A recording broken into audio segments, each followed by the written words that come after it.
Hello, welcome to Managing in the Moment. This is the weekly um, series that is really for you if you are a manager and you're looking for effective ways and very practical tips to um, really improve your leadership when it comes to people management. And so, how you interact with people, that is really the entire show. And so excited. As always, I am your host, Betsaida. I am a team building strategist and management coach. And every week I have the opportunity to have these really wonderful and fun conversations with lots of different people from different areas of expertise where we're really talking about what it means to manage in this modern work environment. So really about how to manage in the moment. And so today is fun that I got to with Tracy Jackson of HREZ, and she really talked about this concept that she has been speaking about and has taken and presented on this idea of love and leadership, which is really interesting because you don't normally think about love in that way at work. We think about love when we think about, relationships, romantic relationships, really. So the idea of what it means to bring love to work was such a fun conversation, and it really kind of had us thinking about things just a little bit differently. And I know that there's going to be a lot of value for you in this conversation. And so before I play that video, just always, this episode is always brought to you by Improv EQ, which is team building and management coaching. Is really all about supporting you in ensuring that you are able to engage your team, engage each employee so that they can bring their very best every day. So you can check out everything that Improv EQ has to offer at improveq.org. So we're going to go ahead and play the video. As always, these interviews are pre-recorded, so I will play the conversation that I had with Tracy, and it was so much fun. You're going to get so much out of it. You're going to love it. And so I'll see you on the other side of the recording. Hey, Tracy. Hi, Betsaida. Hi, I'm so excited that you are part of the show this week, and we get to talk about love and leadership, which is something that you have presented on and have shared this concept, which is so interesting. And can you just kind of at a kind of high level explain like what this is? Because those seem like two words that you don't necessarily think of that fit together. Well, basically, it's, when you think about things you love, and, I don't know if you want to tell me some things you love. If I say, what do you love doing? Or what do you like doing? Tell me some of those things. Well, things that I love. I mean, obviously, like I love my husband. I love my family. Right. I love food. Right. I love drawing, and I love stories. I Right. love art, and I love dancing and music. Right. And, same with me. I can, of course, my family, my husband, my kids, I love to travel. I love music. I love New Edition. And my husband, he loves golf. And so the things he'll do for golf, get up at the butt crack of dawn to go play golf, because those are things we love. And so when we think about things we love, we should be able to also think about our work that we do too. And many of the things that you said you love, you incorporate it into your job. And so I think that's one of the reasons you're so good at your jobs, because you love it. So yeah, that's what I want to bring to people in business, is for them to approach this like a relationship, because many of the times it really is. You're going to be working with them for long periods of time, and you have to be able to get along with these people. And so I think that if you approach it from the same perspective as you do with other things that you love, then you'll really bring, increase the engagement with employees. They'll want to work for you. They'll want to do some things, because, there's a lot of things that we've done for love that we would never do for any other reason. There's no other explanation. But so that's what I really want to bring to work. Yeah, there's that whole song. Yeah, all the things that you won't do. Right. So absolutely, that's what's playing in my head, and absolutely, yeah, that's so true. That there's so many things that if even just thinking for myself, there's things that I'm like, oh, if it's just for me, like I'm not motivated to do it just for myself. But if I'm like, oh, but if it's for my husband, if it's for my Right. family, if it's for people that I really care about, that's a Hmm. completely different set of rules. It almost feels like that I'm like, oh, I will go above and beyond for Right. them, you know? And Like, I had someone explain it once, like feeling like, when back in the days when we had the house phones, when you're on the phone all day or all night with whoever you love saying, no, you hang up, no, you hang up, no, you hang up. That feeling that you get that you just don't want this to end and that it's so fun and exciting and, all those things. So bringing that kind of energy to work. yeah, that seems like such an exciting and meaningful energy. And Hmm. then, but to capture that at work, Right. what are leaders like? What are you talking to leaders about? What do they have to do to even kind of capture that level of excitement? Because I don't know that everyone's thinking about work like, no, you hang up, No, you they know? don't. They don't. It's interesting. One of the reasons why when I worked at Sleep Train, people go, why do people work there? And I said, really, most of our employees, they average at least 8 years working selling mattresses, which is not sexy, not exciting. It wasn't the mattresses that kept people there. It was because we loved each other. When I went to work and worked long hours, it's because I loved them. I was doing it for people who I loved, not because I was selling mattresses. And so we went to work with a different drive. We didn't lose people from our executive team. I was there for 12 and a half years. And until we sold the company, we just did not have turnover because we loved each other. We would sit and look across the table and go, I got to make sure that that person's wife has benefits so that when she has her baby, they're well taken care of. It wasn't a task. We didn't do it a transactional relationship. We were definitely much more about what we were doing for people. We didn't sell mattresses, we sold health. And selling health is different than selling mattresses because mattress is a thing. But when you talk about someone's health, it means so much more to them. And so, one of the things that I took from leaving Sleep Train is that we did a lot of things because we loved each other, not because it was a task assigned to us. And so I realized that you have to actually demonstrate this at work. You can't just tell your employees to demonstrate love if you're not doing it. And, when I brought people into the HR department, I started the HR department for Sleep Train. After I think they had been in business 20 years at the time when they finally hired me to do HR for them. But when I hired people into it, I would talk to them about what does HR mean in the first place? Because I think that the human resources department has gotten a bad rap because bad people have filled those roles and didn't realize that the word itself speaks to what we should be doing. We are the resources for the humans, for the people who work in the organization. We're not a disciplinarian. We're not the cops. We're none of those things. We're supposed to be the resources. And so I would talk to the leaders about let me help to eliminate the distractions of their life so that they can perform the duties that they need to do at work. And through that, the way you do that is you have to actually love those people. You have to understand what their needs are and understand that even accountability can equal love, because accountability should not be punitive in itself. It should be coaching for success. And it's not always approached that way. But even for us, we did a lot of train themes and we would do things like back on track. Like we want to get you back on track. So when they were not being successful in certain areas, we would give them resources directly related to that to help them to get back to a position of success. I see lots of HR departments and people in leadership who are more punitive, saying you did this wrong and the next thing is I'm going to fire you. And so you're taking them down the wrong path, and that doesn't demonstrate love. So I try to help people to understand that if you are approaching this like, I care about your career, I care about your future, you understand what those people care about, and you're contributing to their success. It's a very different approach, and that's the love approach that I'm talking about from the leadership team. It needs to happen for an organization to be successful. Yeah.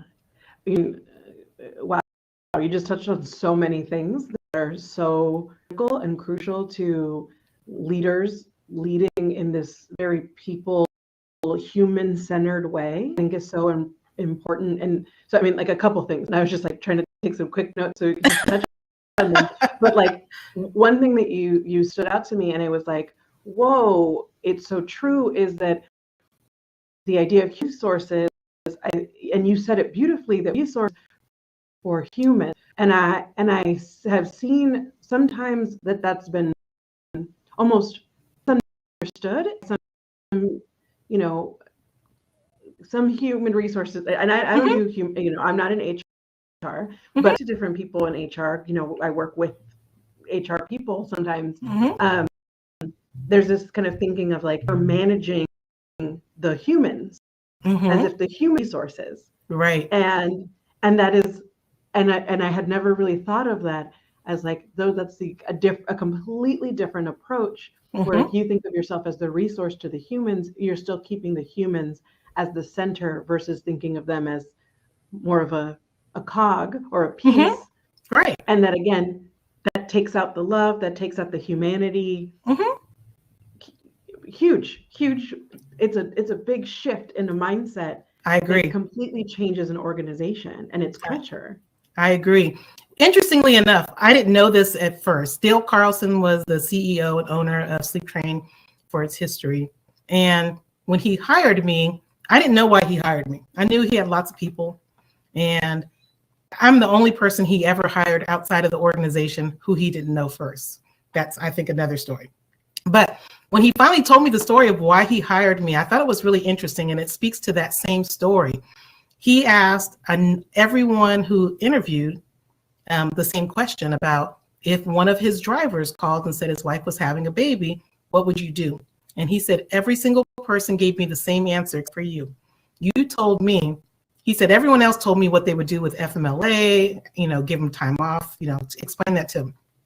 But I started off my answer and said, I would first ask how his wife was, what the name of the baby was, how, what was the name, all the little cute details, and encourage him to enjoy this time in his life. And then I would explain to him the leave of absence policy. He said, that was the difference maker for me. That made me understand that you understood what I was looking for from a person who was going to lead the organization in that area, is that I really wanted you to take care of the people.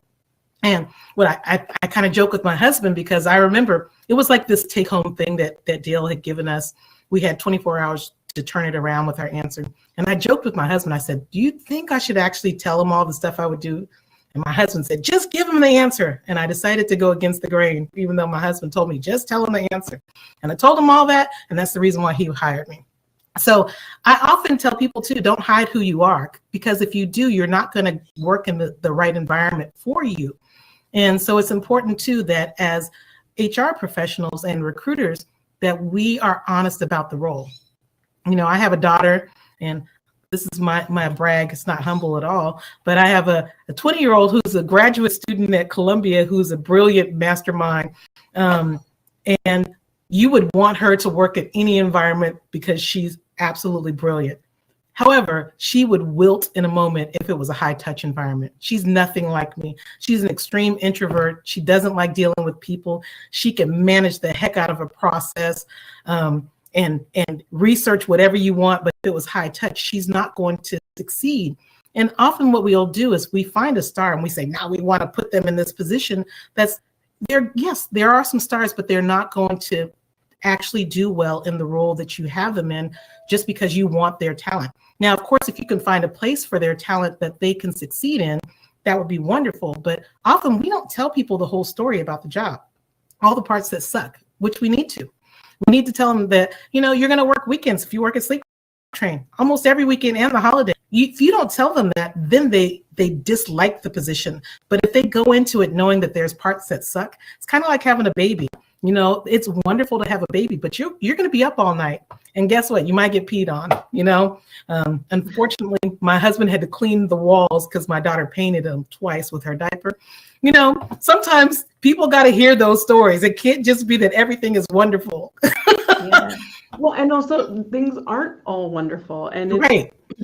There's almost a resentment that happens when people aren't honest with you and they don't tell you. And I think, it kind of comes back a little bit to like this idea of like, be real with your people, like Yes.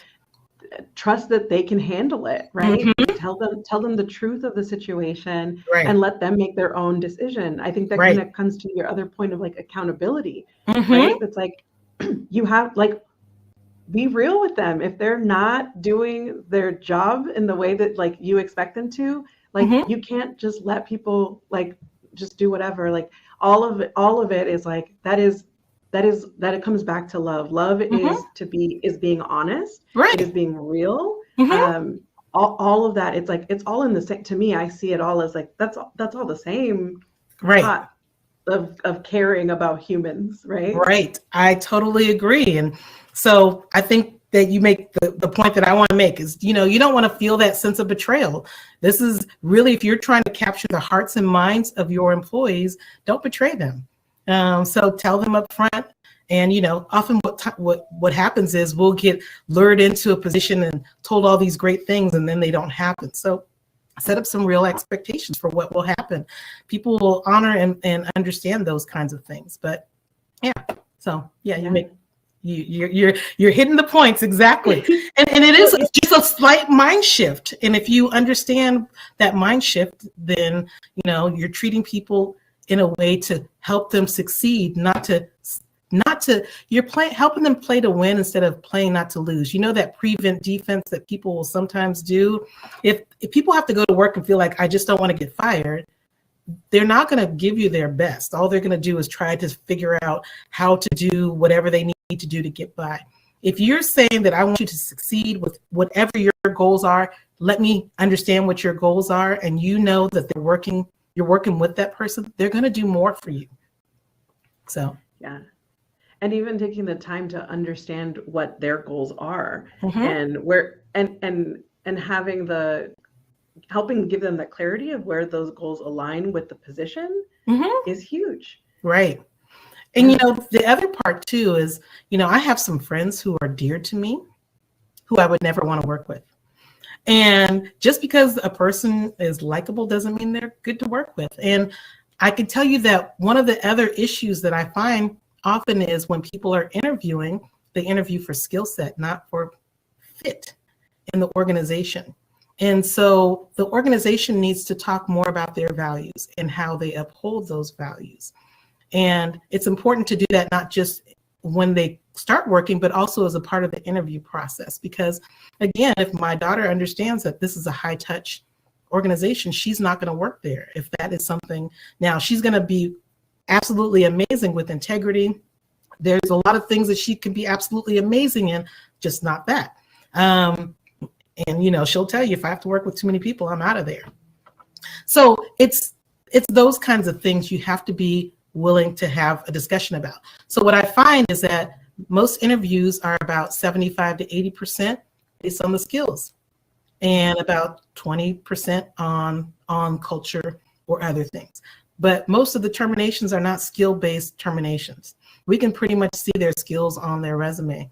When you meet them, it should be about the culture. Are they going to thrive in this culture? Is this a culture where teamwork is important? And if it is, talk about how important teamwork is, because there are some people who are not going to be good team players and they don't want to do the group project.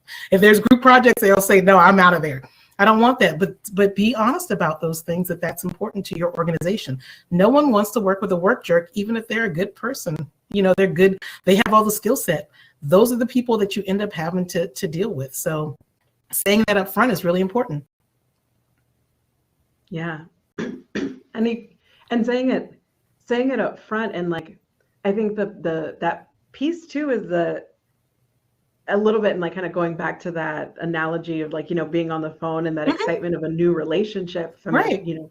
stick with that, there is a tendency when something is new in a relationship to want to hide the maybe Flattering. less yeah, the less great things. Right. And so kind of like hiding those pieces, but that stuff is going to come out. Hmm. And I think that, especially as managers, when we're talking about, and like hiring managers is what we're kind of speaking about right now specifically. Hmm. If you're not really direct and upfront about what it really is to be in a part of the organization, they're Hmm. going to figure it out anyway, and it's Right. only going to it's going to only cause more problems. um and I also think that there's this kind of like, and I don't know, curious to know your thoughts, this kind of this thinking right now of kind of like wanting to have this work culture that's like, oh, we're just this incredible culture that everybody wants. And that's not a thing. Like, there's no one culture that every single person wants to be a part of. Like, Right. Like because, my daughter, the one I just described. If you did right, all these group things, she doesn't want any part of it. Then I right. have my youngest one who would be like, "Yeah, that is here. I'm here for that." So, yeah, I think a lot of it is you have to just understand what is going to be really good for you. It's kind of like, you know, there's a lot of stores that are similar that sell the same. Walmart and Target sell the same thing. Their culture is very different. And our people are going to be able to thrive in those very different cultures and environments. And you set those cultures. And, often people think, oh, it's the people, the group of people I have to hire from. And that's not necessarily true. It's really the standards and how you are actually even bringing someone into the organization. Chick-fil-A has the same people that they're pulling from that Taco Bell does. And their experience is incredibly different because their culture is so strong at Chick-fil-A. They're going to say it's my pleasure to you. You know that they're going to be doing whatever they can to exceed your expectations. You don't think that at Taco Bell. You might like the food, but you're not expecting great service. And so you have to change the standards and the expectations of your culture and of your organization if you really want that kind of culture. So, there's definitely a culture piece that you really have to work on. You can't just start this with new hires. You have to do this with your current employees first, make sure everyone's on board, and then you have to do it with the people you're trying to welcome into the organization. So you have to first get your own self healthy and then bring in other people into that healthy environment. So, Yeah. And I'm glad you said that, because that is one thing that you can't pretend that this already exists and mm-hmm. bring people in when the people, like when your current the current, staff and employees are like, that's not how it is here. I don't know what they told Right. you. Right. You always have someone who's going to undermine the training. Well, that's not how you do it. That's the long way. We do the shortcut here. Unless the standards really exist and they are purposeful. And you have to also help people understand the whys behind the what. You can't just say, do it this way. When you treat people transactionally, they'll handle things transactionally. And I feel like when you treat them relationally and they think, I don't want to let Betsaida down, I want to make sure she's proud of me, you're going to get better work out of people that way. And that's love, right? Yeah. And they feel that. And they feel that because they Mm-hmm. feel, and I don't want to let her down because I know that she cares about my Exactly. success, not just in Exactly. this organization, Mm-hmm. but my future. Yes, Right. And so exactly. that kind of comes back to that piece of like that love, because I see you as a full person, and Right, I'm invested in your success as a right, leader, as a manager. right.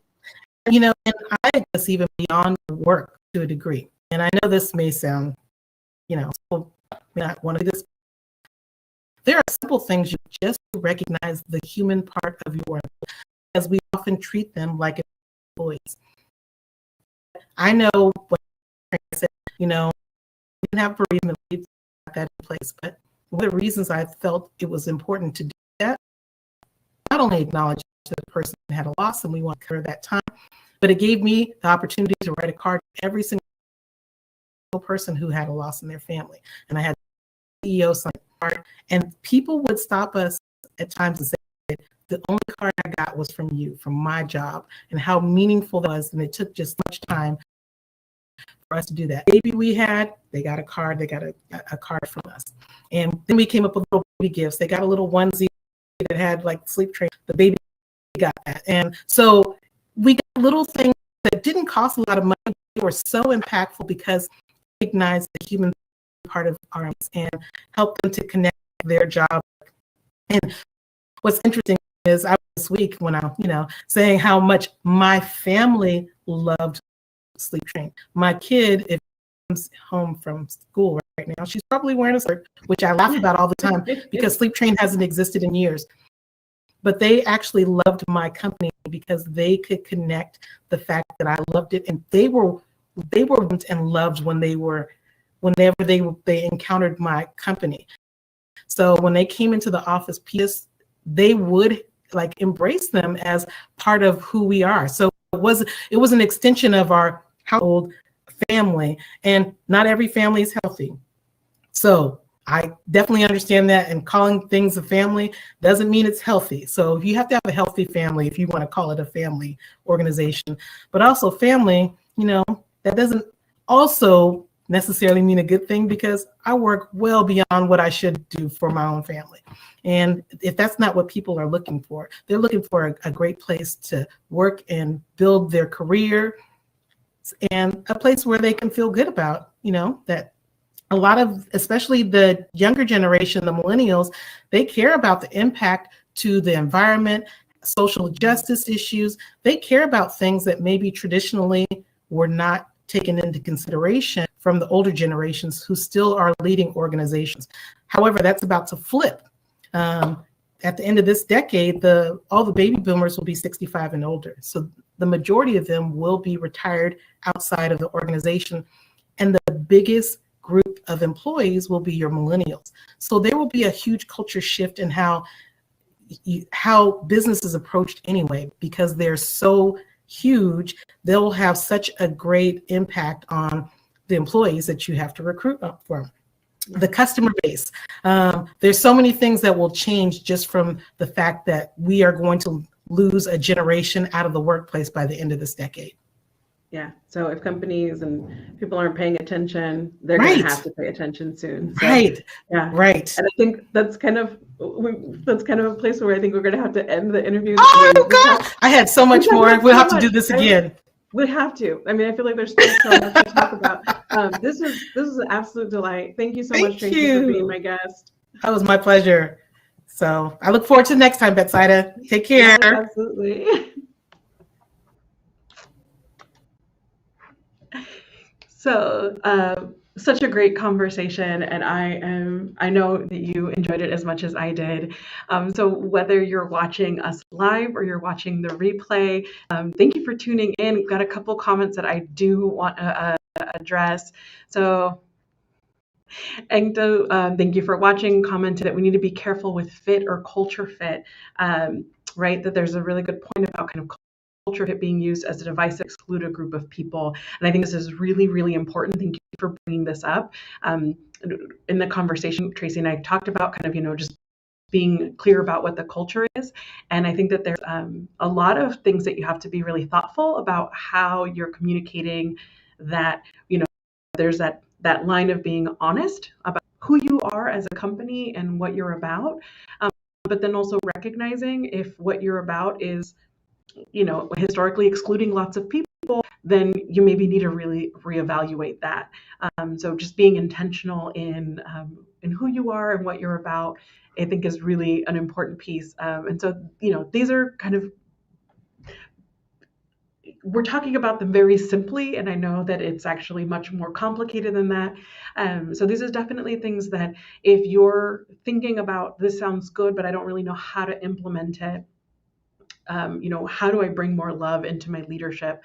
Then I really encourage you to reach out to Tracy, and you can find her at HREZINC.com. You can find Tracy Jackson, or reach out to me again at improveq.org, and just have some of these conversations if you need some support in how do you implement that when it comes to like your leadership and kind of bringing together more of these engagement strategies. So I always say being a manager, it is not an easy task. Being responsible and supporting humans, complicated real humans, is no easy task, but it is something that I think is so important, and when done right, absolutely changes the culture of your organization and makes it so that people are excited to be there. And so to have a little bit more love in our work, I don't think it's